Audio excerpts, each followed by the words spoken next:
Hey, thanks for joining me. I figured it was time to dig a little bit more inside this collection of X-Men from the Ashes. It's called. This is a book that I picked up long time ago, years ago, when I was just a teenager, and you can tell by the way that the book looks is I got a lot of enjoyment out of this thing. I've read it a million times. And I was so into these stories. I was so, fascinated by how good this stuff was. I've mentioned before, but just as a quick recap, my introduction to the X-Men was kind of interesting, where I was reading the current X-Men, the Uncanny X-Men, as it was being published in real time, which was kind of at the tail end of Silvestri's run and right at the beginning of Jim Lee's run. That's where I started reading X-Men with the modern books that were brand new at that time. But at the same time, I had been reading classic X-Men, and I've done videos on all of those books that I had. I got to read the Proteus saga and the Dark Phoenix saga, and I got to experience it in as close as you could do as real time as I could, because I was years late to those stories. But they were reproducing them, reprinting those issues in classic X-Men, just re-releasing them on a monthly basis. And I didn't know how those stories were going to turn out. So it was like new to me. So I got to experience classic Claremont and John Byrne X-Men while at the same time reading the current stories. And it was always interesting to how are the version from the Dark Phoenix Saga X-Men going to morph into the stories that I'm reading currently, which is where Wolverine was crucified on that X and basically almost killed by the Reavers. X-Factor had been formed. The original 5 X-Men were off on another team. The X-Mansion was blown up. The team of X-Men were in Australia. I'm like, what the hell happened in between? Well, this was one that I picked up. As I understand it, once John Byrne left X-Men, Paul Smith come along and started drawing the book, and he didn't have as huge a run. I'm not sure how many issues. I don't know if this is a collection of everything he did. It might be. I think it is. But it's maintains, in my opinion, the same kind of quality as the John Byrne and Claremont X-Men stories. It didn't skip a beat by changing the artist. And young me, who didn't know any better, I almost couldn't have. I don't know that I personally noticed a difference in the artist. Now, anybody who knows would look at this and go, this is clearly not John Byrne. I get it. But to young teenage me, who wasn't necessarily paying attention to the artist, I was just reading the books. It's so on model and so similar that I don't know that if I could tell that it was a different artist drawing at first. And I don't mean that that just makes me sound dumb because I didn't pay attention, but I wasn't looking at the names. I just felt like it was still kind of the same artist. It certainly felt like the same characters in the same world. It wasn't this drastic change. So, but it wasn't until years later that I come to understand that this Paul Smith guy was drawing these books, and I do definitely, absolutely see the difference. But it's really good. He's really fantastic. Now, I have already covered this first issue. It's a couple months ago of this collection. Gone over this first issue. It is a little bit of a weird thing in this book because it doesn't exactly tell you when one issue stops and the next one starts, because they just kind of put them together as one reading experience. So I'm not entirely sure where one begins and one ends. I think I covered all of this in the previous video. And so I wanted to show off kind of some of the next issues. I at one point I was going to do each individual issue by itself, but I'm not going to waste that much time. We're going to kind of flip through a couple of them. I'm pretty sure this is where it ended. And it was kind of a shocking revelation, especially looking back on it now, whether you think it was a good idea or a bad idea, that Jean Grey was dead, and then he just runs into a new, hot, beautiful redhead. Her name's Madelyne Pryor, and if anybody who's a longtime X-Men fan, you know who she is, the significance of who and what she becomes. Is it weird to just have Cyclops just run into another hot redhead and he instantly is in love with her? What the fuck? You know, it's weird, but it's part of the storyline. Um, so there is this the story with some of these characters that I don't know much about. This guy's name is Sunder. I am here to hurt you. Claremont had these relationships going on, which I think were, it's kind of an interesting part to see the characters like Nightcrawler. He's with this girl, Amanda Sefton. I don't know. Did she have superpowers? Is she just a human? I don't know where she is anymore. I don't know who she is, but Nightcrawler's in this relationship with her. They're in a hot tub, so they were banging. She was banging his little blue elf junk. But he gets a mental image of like, hey, the professor's like, Nightcrawler, emergency situation. So he just immediately teleports his naked ass, bam, boom, boom, boom, boom, boom, to kind of search because he's looking for something. And he's like, oh, that's what I'm looking for right there.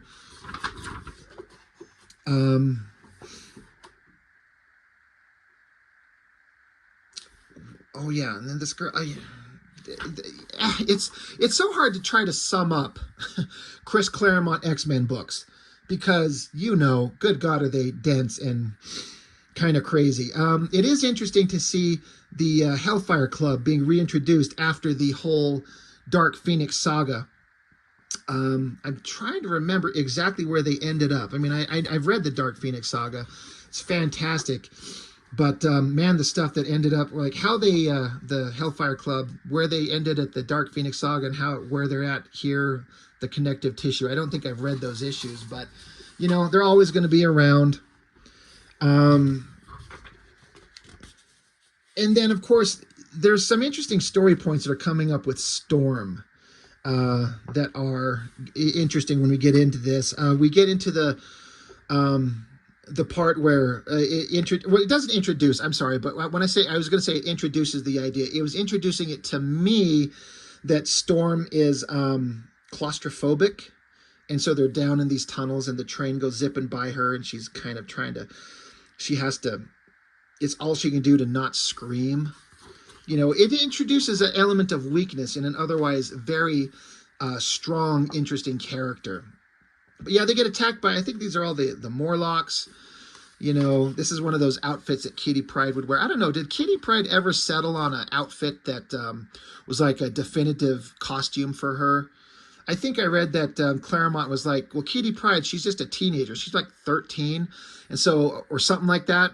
And so, of course, her outfits would be changing all the time, like a teenager always trying to change clothes and do different things. So she's always in different outfits. It's kind of fine. Yeah, this whole battle under the underground, I think they're the Morlocks. This was all a fun story. Man, these classic characters, Storm, Nightcrawler, Colossus, bumping my camera. They're just such great characters. I like Nightcrawler. The only version of Nightcrawler that I'm really familiar with is the Claremont version from these books and these stories. I don't know where he's ever gone. I know he was part of Excalibur and all these weird things happen, but what if, Nightcrawler, these guys, I just look at these three characters, I'm like, what a fascinating trio of really interesting characters, but they were all interesting, and I like them all. There was kind of a magic that was going on with these stories that Claremont had that kind of worked in the time and the place in a way that didn't really ever get recaptured ever again. But when I think of the absolute best version of X-Men, it's always this era of this team in these costumes and nothing. Even my own personal favorite books, because it's what I was reading, was like the Jim Lee stuff when he started on an X-Men. That stuff holds specific nostalgia value to me. That's what I was reading as a kid in real time. But now that I've read all of this stuff, the best version of it are these guys. And they've just never been better. They've never been cooler or more interesting. And boy, I have no idea what the hell the X-Men are like anymore these days. So I'm just kind of flipping through some of these pages, some of these stories. Yeah, Scott Summers has met this Madelyne Pryor, and they're just hanging out. And, they're dancing, they're flirting. She's suggesting that we could stay the weekend, the entire winter in the best suite in the place, and the owner wouldn't squawk. She says, are you tempted? He's like, very. And he's thinking to himself, good Lord, she's serious and so am I. He's like, God, he's tempted. But he's, obviously the problem is that he's still sort of reeling from the death of Jean Grey, and then here's this hot girl. So he actually, to his credit, he tells her, he says, she's like, a minute ago you were so happy and so vibrant, and suddenly something's changed, and I don't know what's going on, but she says, I didn't mean to put you on the spot about the weekend. I'm amazed at when I said it myself. I've never been so forward with anybody. So she's like, I'm kind of being a little bit more forward with you than I usually would normally be, but we're kind of connecting. We're kind of vibing, right? And he's like, yeah, I know, but look, there was a woman, Jean Grey. We were in love. We were going to get married, but before we could, she died. He's like, I thought I put the grief and the loss and the joy behind me until I met you. So he shows Madelyne Pryor a picture of Jean, and she's like, holy shit, she looks just like me. So that's got to be a weird thing. I mean, how could it not be? So, of course, he's lost in thought. It's a lot of text explaining character thoughts that are both at both the same time. It's too much, but also it's what informs the character and lets us know who they are, and it's what makes us why we like them. It's a weird dynamic of all these thoughts that they're having, but this is how we get to know characters. Anyway, she decides, like, all right, do you like me because of who I am or who I look like? And Scott says, I don't know, but I'd like to find out. And she's like, fair enough. All right, I switched tapes. How about we just start dancing again and see what happens? So, if Scott's going to go off and feel like he's over his dead girlfriend and can just hook up with the next redhead, at least we kind of get an explanation of why. This storyline, did I skip a page? No. Again, with the Morlocks under here, this felt like this was kind of a big storyline that kind of mattered. The X-Men got trapped, but they're getting away. And they're fighting their way through all of this stuff. But ultimately, we get to this point where, it's a little bit farther away than I thought. All this storyline with the Mystique and all this stuff. And it's all good stuff. But I'm just trying to get to the point of this story where Storm ends up having to fight Callisto, the leader of these Morlocks. She challenges to a duel, to have a fight. Like, I'm going to take you on. It's going to be a fight to the death. And so they get this pretty awesome knife fight. And, Callisto tosses the knife, and Storm is able to just snatch the knife out of the air. That makes her kind of a badass. And so Colossus is like, holy shit, did you see what she did? And Nightcrawler tells him, and therefore tells us, he's like, it's a bluff. Yeah, Storm's good with the knife, but she's sworn never to take a human life. Once Callisto understands that Storm won't kill her, she's done for. So they get in a fight, and Callisto, slices Storm across the face and the arm, but then Storm wraps up her arm with her cape and stabs her right in the guts, leaves her to die, and then frees Angel. He was the one who was captured. This is the reason they're doing it. But they eventually reveal that, I guess they have a healer here, and they leave her alive. Like, obviously Storm's not going to murder somebody, but she gave a definitive action to show that she is tough and not to be trifled with. She will do what needs to be done. I like it. Storm is an awesome character. Back with Scott and Madelyne Pryor. It's the next day. Now, she's like, hey, it's the next morning. The sun's coming up. She's like, holy shit, it's bright. Give me your glasses. And so he swipes her away. And she's like, what the fuck did you do that for? You hit me.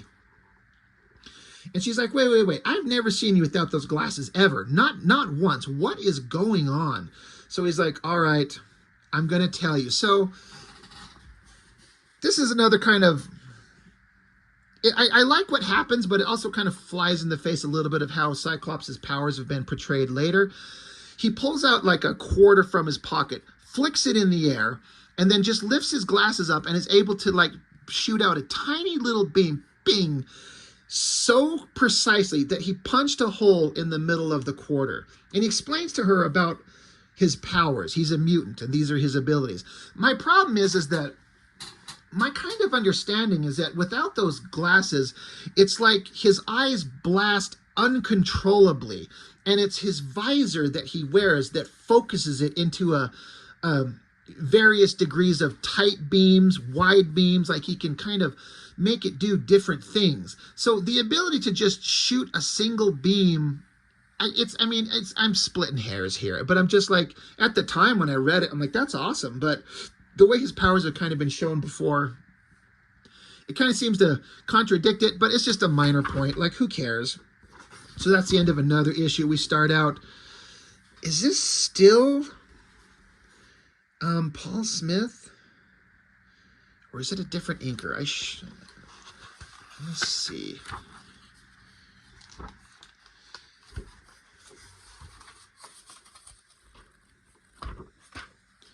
Whoops. This poor book of mine doesn't break down, I don't think, anywhere, like who did what pages. I guess it doesn't matter. It feels slightly different, and I know that it has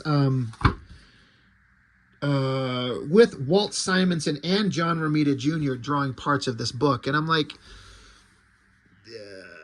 I'm not sure. Okay, I'm sure some of you out there watching this, you know who drew this issue. Is this still Paul Smith? I should know. And it says Walt Simonson. I'm not familiar enough with his work to be able to identify it. I want to say this might be him. I'm sorry for all the Walt Simonson fans. I've seen so little of his work just because I never end up collecting anything that he's done.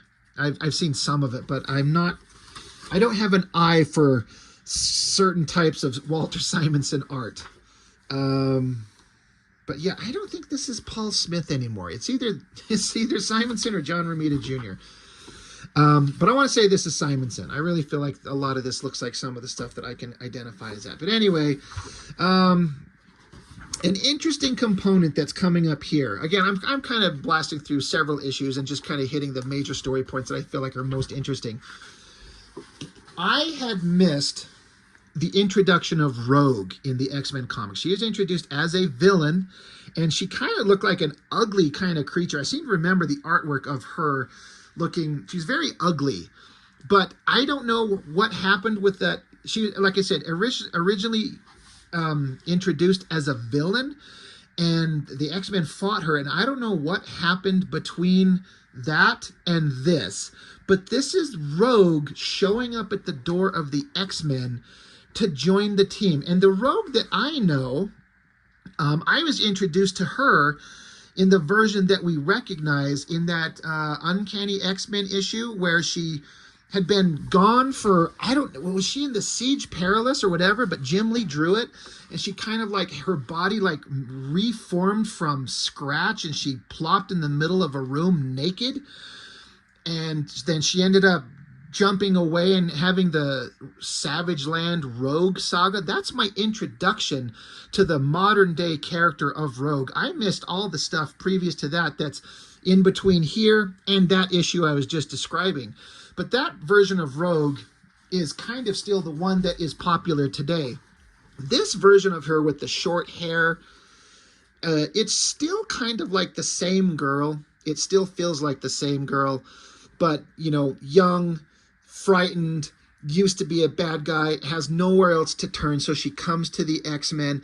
Kitty is not having it. She doesn't trust her. So I found it really interesting, especially as, you know, time's gone on in the future and I read a lot more stories with Rogue. I like the character, but to see her original kind of version of her joining the team, you know, she's scared, she's freaked out. Kitty's not believing it. Professor X is telling her to shut up. You know, we need to help her because look at her. She's frightened. And the body language is fantastic with her head in her hands. She's shaking. I like this. I like that this is a former villain coming to the X-Men, and she ends up becoming one of the prime, like, A-list characters of the team, and this is where she kind of starts. And it works. How often in modern day, in any X-Men comic, do they introduce a new character that just catches on? Like, it just doesn't seem to happen anymore. Like, what's the most recent hyper popular character that's new, that's joined the team, that's become a mainstay of the group? Because we had the original 5 X-Men: Cyclops, Jean Grey, Iceman, Angel, Beast. And then, of course, we had the giant-size X-Men #1 that introduced Wolverine, Colossus, Nightcrawler, Storm, and Thunderbird. And those were new characters, and they all caught on. Now we're getting Rogue, and then we get Gambit. Cable shows up. Like, they were introducing new characters, whether it was Claremont or not, and then a lot of them stuck. Yeah, this is totally Walt Simonson stuff, right? I'm identifying that correctly, right? But anyway, it's just kind of fun to see the addition of Rogue. More Storm stuff. And again, this is some of my favorite stuff of her, because it's getting into her mindset, watching her be able to create little tiny thunder clouds to water her plants. And she's having some, doubts about her life, and she's having some kind of moments where she's kind of challenging, kind of like she's having some, I don't know, what is it, a midlife crisis, for lack of a better term, which finds expression later on in the stories.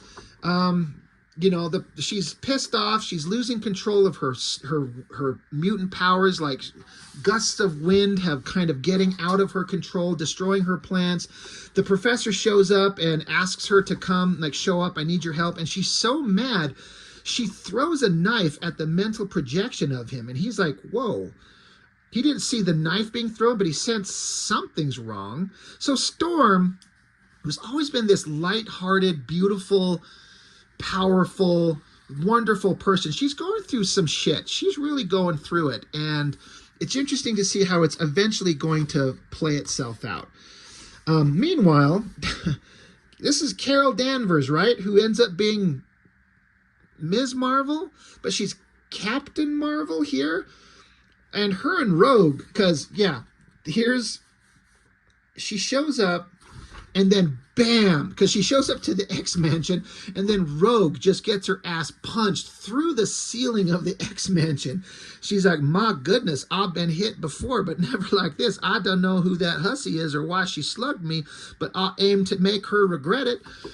I've said before, sometimes the way that Claremont writes these speech patterns is kind of silly, but it gives her a distinctive kind of voice, which it's never changed. It's always been that, so credit where credit's due.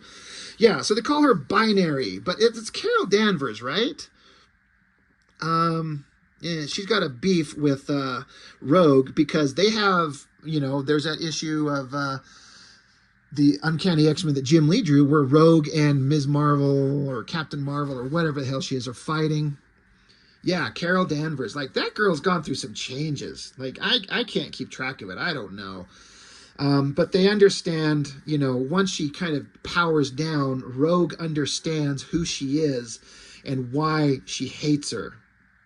So they got long-standing conflicts. But Binary, she ends up blasting off and taking off into the universe. And then Storm, we're back with her thoughts.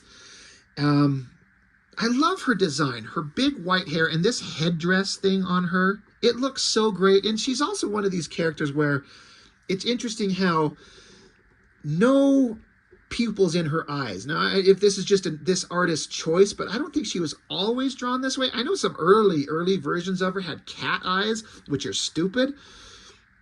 But somehow just having white eyes, it still works with her character. She's such an interesting character. I love her design. Again, the hair, the headdress, and just who she is. Like, some of my most defining characterizations of who Storm is from this collection here. Yes, the Dark Phoenix saga and all that other type of stuff, those stories that I read are right there with it. But some great defining stuff with Storm. She's such a great character, and I don't think they never got her right in the movies. I got to be honest. Like, Halle Berry was not the choice. Like, it just didn't feel like this girl here. Anyway, I think I'm going to stop right there. That's, I covered like 3 or 4 issues in this thing, just kind of showing some of my favorite points of this. We're getting into some other stuff with Wolverine. This issue of X-Men takes place after the Wolverine miniseries by Claremont and Frank Miller, and kind of follows up on some of the story points with that. Mariko there, Rogue, the body language in this, like I shouldn't start talking about it because I'm just going to keep going. They get into some really neat stuff, and like this stuff earlier here was good, but not my favorite stories. But starting from here on, the stories that they get into in these later issues become some of my favorite X-Men stories. They're so good, and it wraps up with one of my favorite comics of all time. I'll show the cover to it.